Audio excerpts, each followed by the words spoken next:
گلدسته شیرالیeva روبری محفلی طبیعت دوستان است. اعضایان محفل در همین روحیه تربیت یافتند. همین است که در سمت مخافظت محیط زیست و پرنده‌ها در ناحیه وسیع فعال می‌باشند.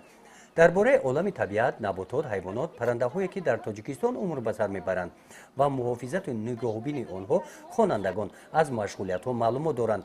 این نوبت معلم درباره شاهین پرنده‌ای که در کتاب سرخ تاجیکستان داخل گردیده است نقل می‌کند. گلدسته همراه شاگردان گل و پرنده‌ها و رسم‌های زیبایی که بیانگری طبیعت زیبای کشور عزیزمان هستند با آزمون این گل‌ها و پرنده‌ها آمدند.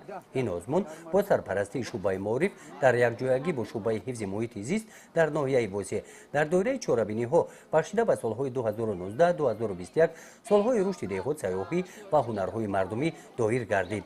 خرس و پلنگ، شتر، فیل این گونه حیوان‌ها در آزمون نباشند هم کبک‌دشتی، باشه، عقاب، زاغ سیاه، خارپشت از خزندگان مار در صحنه پیشنهاد گردیدند.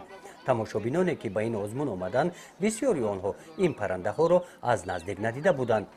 در مجموع از 72 مؤسسه تعلیمی ناحیه 600 نفر طبیعت دوستان گل و پرنده‌های گوناگون را آوردند.